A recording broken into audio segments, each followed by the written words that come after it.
នៅក្នុងឆ្នាំ2026នេះបងប្អូនដែលកើតនៅក្នុងឆ្នាំទាំង5ដែលអ្នកគ្រូលើកឡើងនេះគឺជាឆ្នាំដែលអ្នកគ្រូទឿនឲ្យប្រយ័ត្នបំផុតជាមួយនឹងមនុស្សជិតស្និទ្ធចា៎មិនថាបុគ្គលនោះជាមិត្តភក្តិដែលយើងធ្លាប់រាប់អានជាយូរដែលស្និទ្ធស្នាលនឹងគ្នាឬក៏ជាអ្នកធ្វើការរួមអាជីពជាមួយគ្នាដែលយើងមានអារម្មណ៍និងមានសេចក្តីជឿជាក់ឬក៏ជាញាតិសន្តាន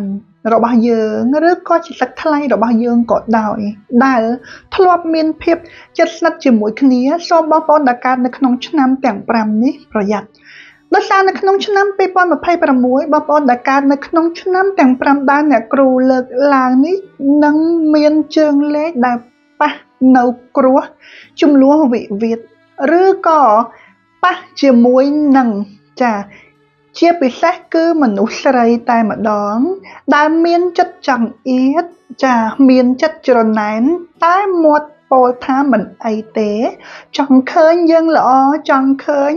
រីកចម្រើនក៏ប៉ុន្តែនៅក្នុងចិត្តឆាបឆួលឆេះ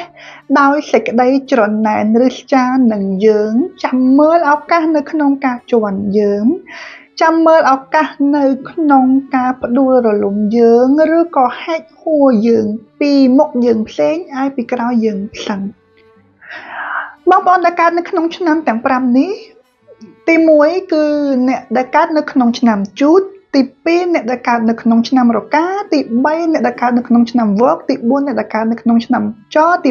5អ្នកដែលកើតនៅក្នុងឆ្នាំកុលអញ្ចឹងជូតរកាវកចកុលអ្នកដែលកើតឆ្នាំទាំង5នេះតោងប្រយ័ត្នបំផុតជាពិសេសជាមួយនឹងមនុស្សស្រី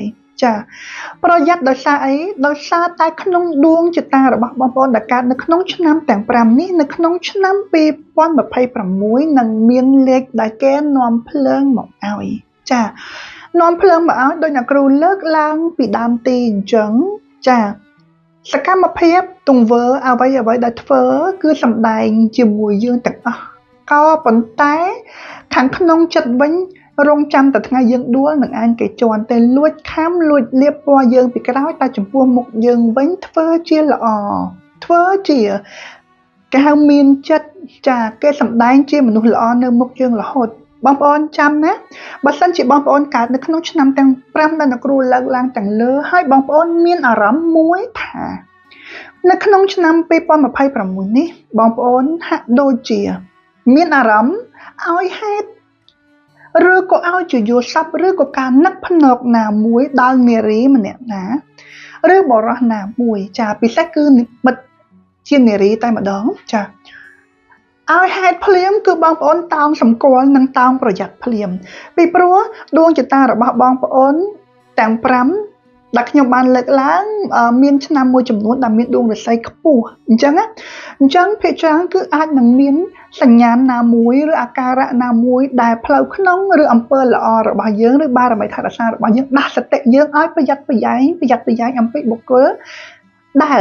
មានពឹសទាំងអស់នេះគេថាលាក់កញ្ចក់ពីក្រោយខ្នងដល់វេលាចាំខ្ញៅឬក៏ញ៉ាំយើងយកតែម្ដងបងប្អូននឹងជួបហើយបើសិនជាបងប្អូនជួបហើយសូមបងប្អូន comment នៅខាងក្រោមវីដេអូនេះណាបងប្អូនទាំងអស់គ្នាមិនថាជាអ្នករួមអាជីពជាមិត្តភក្តិជិតស្និទ្ធឬក៏ជាបងប្អូនទេបងប្អូនគឺតោងប្រយ័ត្នពីព្រោះលេខបងប្អូនដែលកើតនៅក្នុងឆ្នាំទាំង5នេះគឺអាចនឹងរងគ្រោះព្រោះមនុស្សដូចដែលអ្នកគ្រូលើកឡើងខាងលើការរងគ្រោះនេះទី1អាចធ្វើឲ្យយើងឈានដល់ការបែកបាក់នៃសម្ព័ន្ធភាពអាចឈានដល់ការបែកបាក់គ្រួសារប្តីប្រពន្ធគូសង្សារដោយសារការអុចអាលអំពីគេបាត់បង់ឱកាសការងារខាតបង់ទ្រព្យសម្បត្តិព្រោះអីគេមកប្រើអំពើល្អមកលើយើងដើម្បីបោកប្រាស់កេងប្រវ័ញ្ចយើងនៅក្នុងឆ្នាំនេះគឺជាឆ្នាំមួយដែលគួរឲ្យខ្លាចចំពោះរឿងមនុស្សដែលគេសម្ដែងចំពោះមុខយើងហើយចាំចាក់យើងពីក្រោយខ្នងអញ្ចឹងបងប្អូនកើតឆ្នាំទាំង5ហ្នឹងប្រយ័ត្នឲ្យមែនតែនប្រយ័ត្នជាពិសេសគឺអ្នកដែលកើតនៅក្នុងឆ្នាំរកា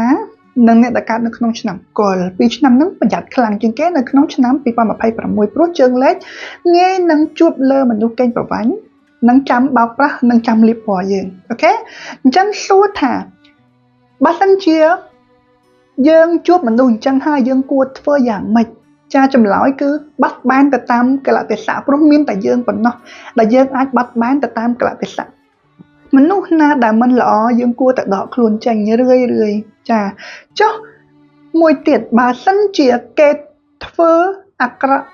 យើងដាក់យើងពីក្រោយខ្នងហើយសម្ដែងល្អពីមុខយើងហើយពីក្រោយខ្នងលួចធ្វើអំពើផ្លូវខ្នង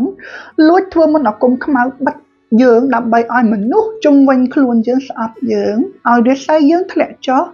ចាឲ្យយើងធ្វើអីអត់ងើបតើអានឹងគួរធ្វើយ៉ាងម៉េចបងប្អូនសម្គាល់មើលនៅពេលដែលបងប្អូនឲ្យហេតុ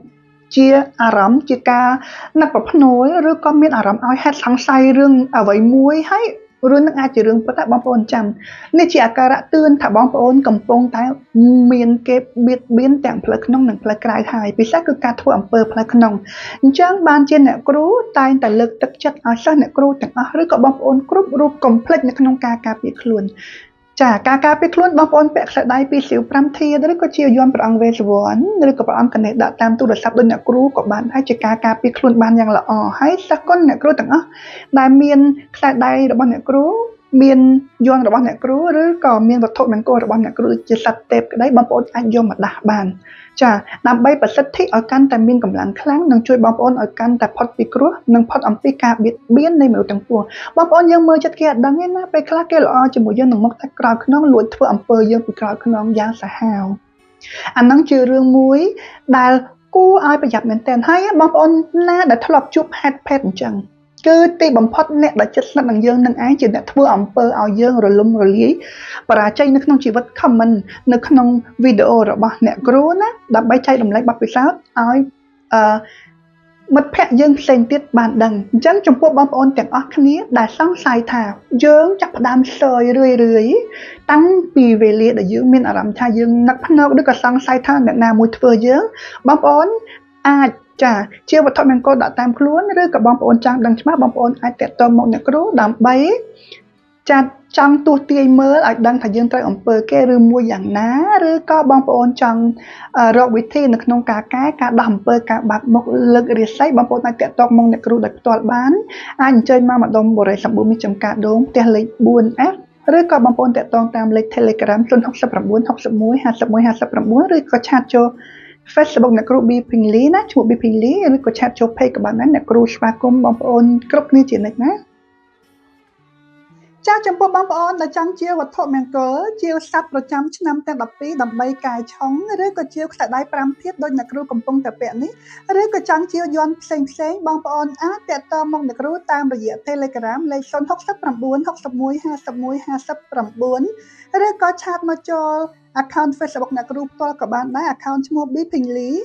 បញ្ជាក់ណាបងប្អូនរាល់វត្ថុមង្គលឬក៏សត្វទេពនិងវត្ថុទាំងឡាយដែលបងប្អូនជាវពីអ្នកគ្រូទៅនឹងមានការធ្វើកិច្ចអភិសេកឬក៏ប្រសិទ្ធិជាពិសេសទៅតាមឈ្មោះនិងលេខអត្តខែឆ្នាំរបស់បងប្អូនដើម្បីឲ្យកាន់តែមានឫទ្ធិពូកែស័ក្តិសិទ្ធិណាហើយមួយវិញទៀតបងប្អូនក៏អាចតាក់ទងមកអ្នកគ្រូដើម្បីរកអ្នកគ្រូទស្សន៍ទាយធ្វើកិច្ចលើកពីអូនកាយរាសីកាយឆុងឬក៏ធ្វើកិច្ចដាក់អំពើបាក់មុខបើករកស៊ីឬក៏ដាក់អំពើដើម្បីឲ្យជាពីជំងឺផ្សេងបងប្អូនក៏អាចតាក់ទងមកអ្នកគ្រូបានដូចគ្នាណា